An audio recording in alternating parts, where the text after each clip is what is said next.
Hi everybody, welcome. Today we are talking about the deadly fitness test. Now, if you don't know what the deadly fitness test is, and I suspect a lot of you won't, don't worry, we're going to cover everything in this video. We're going to talk about what it is, why you might choose to do it, what it's all for, and then we're going to go to the gym. We're going to take you to my gym and I'm going to do the test and talk you through it. What you might need to do, how you might want to set it up, little things you might want to consider, as well as a few hints and tips as we go. So the deadly fitness test, or the D.F.T as it's now known, has come from the good people at the Deadly Dozen. If you don't know what that is, it's essentially a hybrid fitness competition that comprises of 12 exercise stations and 12 400-meter runs. You take it in turns between exercise, run until you are finished. The D.F.T is a cut down version of that, a way of sampling that hybrid fitness competition at your own gym. It comprises of 6 of those exercises from the larger competition itself and 6 400-meter runs. The idea is that you do it as fast as you can and set a time. These times can be compared against a chart that tell you roughly where you are compared to everybody else. It's a great way of benchmarking your progress. So say if you're on a fitness journey and you're at the start, you could essentially do this at intervals like 1 month leading up to your event, and you should be able to track your progress. Your time should improve with your training. You might look at this as a way of just sampling the Deadly Dozen before you put your money where your mouth is. If you're a bit worried about how it's going to be or how hard it's going to be, do this first and you'll very quickly know what it's like. Or finally, you might just see it as something to do at the gym one day, like a WOD or an exercise thing you could do. You could just go to the gym, get it up on your phone, set all the weights out, boom, you've got yourself a good solid half hour's worth of work right there. So the Deadly Fitness Test comprises of 6 exercises, whereas the bigger competition has 12. Now the ones they've used in this are the static ones, the ones you use on the spot. That's a critical point when setting up something in your gym because you don't need huge amounts of space. A sort of 3-meter square is sort of all you need, as well as the various bits of kit. So I'm briefly going to tell you the 6 exercises and then I'm going to tell you the bits of kit that you require.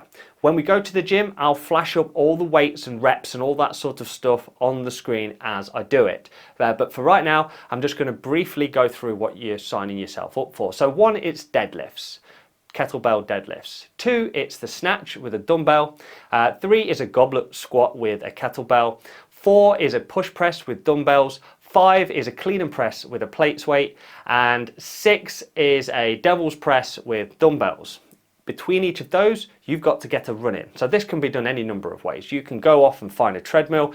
A flat treadmill at 2% would suffice, a curved treadmill, or you could just mark out or measure out 400 meters, a 200-meter out and back out the fire escape of your gym, or if you've got that available to you. It really doesn't matter which one of those you do, as long as you just do 400 meters. So when you get to the gym, don't just start your test willy-nilly, because you will inevitably find out that you've missed something if you've not got the equipment available. The very first thing I would do is set up a 3-meter square away from everybody else. And put your hoodie down, put your bag down, put your drinks bottle down, make it obvious that that's your square. Then go off and get the bits of equipment. So you'll need a couple of kettlebells, a couple of sets of dumbbells and a plate weight. So bring them all over, and then I would put them in order that they are on the competition off to one side, so you know when you come back to your square, that's the order in which to do the test. The next thing I would do is make sure that my running was available, make sure the treadmills are available, there's no one on them, or if you're going outside, make sure the door's open, you can get out and you can do your run. Before you start, I think it's important to either have a printout of the D.F.T, so you've got everything written down, or get one of those whiteboards and write everything down from your phone. Don't have it on your phone, because your phone will lock and you'll have to come back and you'll have to keep stopping and looking at it. That will slow you down. Once everything is laid out, get your clock and start straight onto the first run. Okay, so I'm about to start my D.F.T. Now, as I work through my exercises and we work through this video, I will be displaying the respective weights for men and women somewhere on the screen. There'll also be a running clock so you can see how I'm getting along for time. I will be fast forwarding some of the video just so it doesn't drag on too long. And then at the end of that video, I will be able to look at the ratings table behind me and see how I've done. Now, the very first thing you want to do is get ready for that first run, that first 400-meter run, whether that's outside or on a treadmill. You just got to get to that piece of equipment or a start line and get your clock ready. Once you are ready, take a couple of deep breaths. 3, 2, 1, go.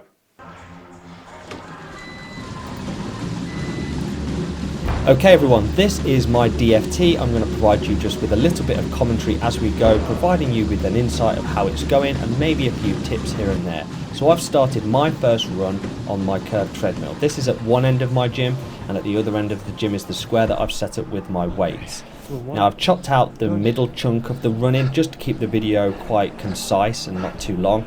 But if you keep an eye on my clock, that keeps up with my time there and then on the day. That's why it will skip a couple of minutes here and there.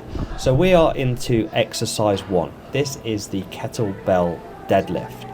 Now this is 60 reps of this for both men and the women. For the men, the weight is 32 kilograms. For the ladies, it's 24 kilograms. Now, this isn't a particularly heavy weight for deadlifts. If you're used to doing deadlifts on a barbell, this will seem extremely light and you'll think it's easy. But doing this volume at this speed really does take its toll. It's not necessarily a strength thing, it's more of a cardiovascular thing. And you will find that toward the end, around 40 reps, that you will start feeling a bit gassed. Now remember to move your weight back into the line and off of your working space. I nearly forgot there, but what you don't want to do is come running back to that square after your next run and find you've left your weights out. It's bad gym etiquette at the best of times. Right, so now we are going into run 2, and I've taken just a slightly different angle on the camera on this one. And again, I think this one was just over the 4 minutes per kilometre pace, I think around 4:07, 4:08. And I'm making my way back to the square. There's a little bit of backwards and forwards here. That couldn't be helped on the day because of the space that was available to me, and that will be true for you as well. In an ideal world, you would be running from the square itself, but for this video I had to set up at one end of the gym. Okay, so we are now into the second exercise, which is the dumbbell snatch. Now this is again 60 reps, 15 kilograms for the men and 9 kilograms for the women, and it's alternate arms. So up with one arm and you swap hands on the descent, and then you sort of touch it on the floor to full lockout at the top. Sometimes in the actual competition itself, you might not be locking out, and this is what happened to me. The marshals were continuously telling me to fully lock out, and sometimes when I watch back videos of myself, I don't quite lock the elbow. It's something that you will get picked up on by the referees on actual Deadly Dozen events. So now I'm making my way back over to the curved treadmill now. Slightly different angle for you, a bit of side view. You can see my gym in the background there. And again, this one was actually quite a fast one. I think it was about 4 minutes per kilometre, because the last exercise was more of an overhead full body effort rather than leg dominant. If you have leg dominant exercises, it generally taxes your very next run. This is true in like hyrox events and stuff. If you do the sleds, you're worn out for the very next run. So we are now going into exercise 3, which is the goblet squat. Now, the goblet squat isn't particularly heavy. Again, when you do squats on, say, a barbell, you do a much heavier weight. So this is a 16 kilogram for me, for the men, and it would be a 12 kilogram kettlebell for the ladies. Again, it's 60 reps, so high volume, and boy, do you feel them on this. The movement standards are you've got to get your legs to parallel, the bottom of your legs to parallel, and then you just have to rep out that 60. Now, do not be afraid to pause or take a breather. I had to do this a few times. I think I did 30 on my first set, and then a 20, and then a 10, or something along those lines. Help breaking them up and clustering them in this way just helps give your legs a chance. Remember, you are going straight back on the run after this. I think this was one of the ones that affected my runs the most. The squats really do tax your legs. So coming back to the runner now, this is run number 4. Yeah, when you step on the runner, you feel your legs are just lacking power, and you can see that I'm nowhere near as fast as the first few runs. I think this one worked out at about 4:30 per kilometre pace. I was just not feeling it on that one. It wasn't particularly good. Right, so now we are going back to my square, and you can see that I'm not particularly sprite or in a rush to get back to my exercise. I think that one is one of the most taxing components of this fitness test, certainly with regards to the lower body. So now we are on exercise number 4, and this is the push press. Now, this isn't a shoulder press. This is a push press, so remember that. That's why I'm using the leg drive. So for the men, the weight is 2 times 12.5 kilogram dumbbells, and the ladies is 2 times 6 kilogram dumbbells, and it's 60 reps again. And this one is really taxing, but at the other end of your body, at the top half of your body. It's an enormous amount of reps, and it's not just the strength component, it's because you're holding your arms above your head for that amount of time as well. You just get that sort of drained feeling. Again, it comes down to clustering those reps. I think I did 20 and a 20 and a 10 and a 10. I think that's how I got through it. Really utilize that leg drive. It's really important. The only movement standards there are the dumbbells must touch your shoulders and you must lock out at the top. That one actually took probably the longest out of all of the exercises, because you have to take more breaks than probably you would on the other exercises. So we're coming now into run number 5. We're at the 18-minute mark, so time is ticking away.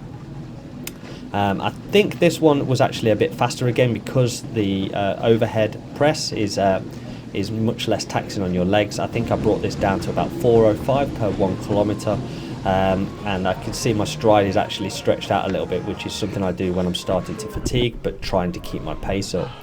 Okay, so now we are going back to the square, and we're going into exercise number 5. Exercise number 5 is the clean and press with a weight plate. Now this one's a bit of a peculiar one, because you don't normally do a clean and press with a weight plate. If anything, it's closer to the ground to overhead. That's what it's alternatively called.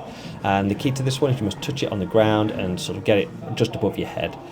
The weights for this particular exercise are 15 kilograms for the boys, and it is 10 kilograms for the girls.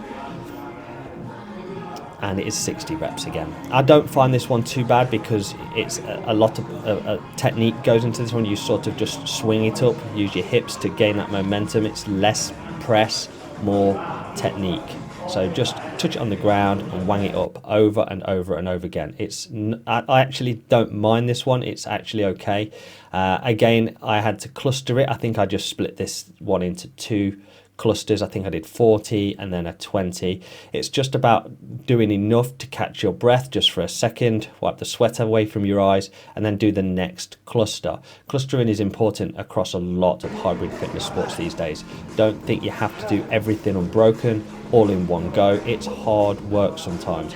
And knowing that you've got other stuff to do after this, another run and another exercise, you've got to preserve something, just a little something in the tank. Okay, so that is exercise number 5 done, and I'm making my way back to my treadmill on the other side of the gym. It's important that you can secure a treadmill and keep it for the duration of this test. It's sometimes hard in a shared gym environment. I had a quiet gym day. You can see there's only a couple of other guys in the gym. Sometimes people might just come and use that while you're using the other bit of equipment. So it's, in an ideal world, I'd do this running outside. Okay, so that is the end of run 6, and that's the very last run. We're now at the 25-minute mark, and I'm very thankful that those runs are done, and making my way back to the square for the last time to do exercise number 6. Now, the D.F.T ends with a bit of a sting in the tail, and that comes in the form of the devil's press. Now, if you've ever done a devil's press, you know that it's aptly named. It is a horrible, horrible exercise to do. And in the actual Deadly Dozen fitness competition, you will be doing this as the last exercise in that event as well. And it is a real crippling way to finish that. But know that when you're doing these in the actual event, this is right before you finish. The finish line is right there. This is exercise 12, and there is no more running after it. The finish line comes right after the devil's press. So in this, we've got 2 times 10 kilograms for the boys, and we've got 2 times 5 kilograms for the girls. And in this exercise, it's only 20 reps. So just bear that in mind. It is much less than the others, but that's because it's a much more involved exercise, and it is very consuming in terms of effort. It takes a lot to do. And so we're coming up on the last few. We've just passed the 27-minute mark, and I'm really struggling. You can see it in my face. I'm grimacing through these last couple of reps. A key to this one is to swing them up. Do not feel that you need to manhandle them up or force them up or do a strict press in any way. Just throw them up. the momentum from the ground to the sky. The only prerequisites to this is your chest must touch the ground and the weights must be fully locked out at the top. And I think this is my last rep and I am done. Weights on the ground, watch stopped, time logged. But what time did I get?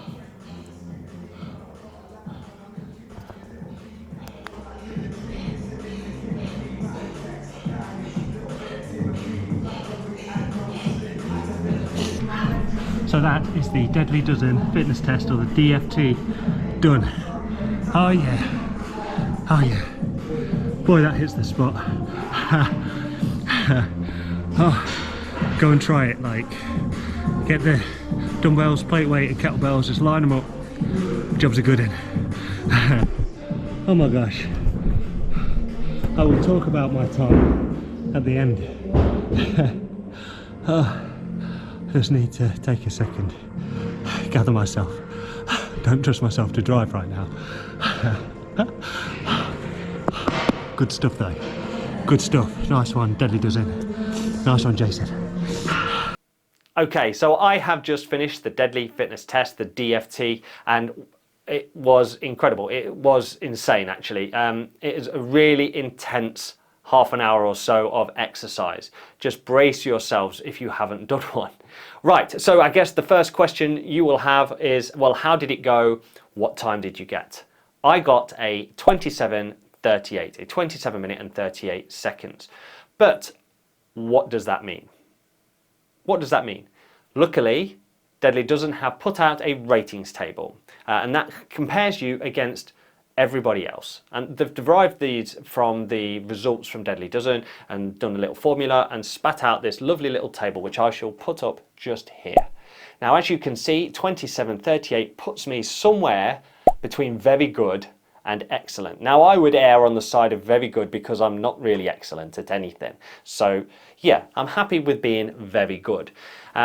I could not have given the test anymore. I was absolutely gassed. And if you look at, say, my heart rate graph on this side, right, I could not have given much more to this test. The more important result than that is your next test. So if you do a test and you, say, do badly, say if you're below average, don't stress about it. Get to training, get yourself better, and retake that test at a future point and look for improvement. Even if it's only 30 seconds, that's kind of what it's for. So you can see definitive improvement over time. And that will only come with positive quality training. Now, it's really important that you use these sensibly, right? Fitness tests are not to be used all the time, done all the time. In the same way, simulations are not supposed to be done all the time. They are a every now and again thing, max. But it is a really good fitness test to take part in. You can get it done in a nice short amount of time, 30 minutes or so, and you're done and dusted, and you feel like you've absolutely been battered as a result of it. It is really squashed, it's really concentrated amount of effort, intense effort in such a short space of time. I had to take a second afterwards because I didn't really fancy driving home straight away. So in this video, we have focused on setting this test up yourself, doing it in your gym with your gym equipment by yourself. But there is an official way of doing it as well. And the added bonus of doing it officially is that you can earn yourself one of these. This is the Deadly Fitness Test patch, and it is a quality patch. It's even got like a rubber skull embossed on it. It is really nice, and it would look really good alongside all of my hyrox patches on my backpack. And now the only way you can get these currently is to do the test through a Deadly Dozen affiliated gym. Now, the gym affiliates for Deadly Dozen, they are expanding every week, so keep an eye out for these gyms popping up near you, and then going down and subscribing to their Facebook page, and they will inevitably announce at some point in the future that they will run one of these tests. When they run one of these tests, you can earn a patch just like this. So in addition to the running version of this test, there are in fact 4 other versions: the ski erg version, the bike erg version, the row erg version, and the air bike version. So there's 4 other variants of this fitness test. Each of those replace the running component. All the exercises are the same. In exactly the same way, if you want to do it officially, you need to find an affiliated gym, and they would likely announce when they're putting these kind of events on. You come down and you will be monitored throughout that test to make sure that you're adhering to all the movement standards. So I think that's everything with regards to the D.F.T, the Deadly Fitness Test. Now, if you have a Deadly Dozen Fitness event in the future, I would recommend getting on and having a go at this test, if nothing more than to see where your time is against everyone else or against my time. Just drop it down in the comments how you found it, what time you got, any opinions about it, just drop them in there. With regards to people that might not have signed up to a Deadly Dozen Fitness event, this is a great place to see if you might want to go and book one of these events. So get it done and it will give you a very good impression of how it looks and how it feels. With regards to everybody else, thank you very much for watching. Give the channel a subscribe. There's a button down here. It costs nothing and it helps me out. I will see you in my next video soon, guys. Thanks for watching. Mart out.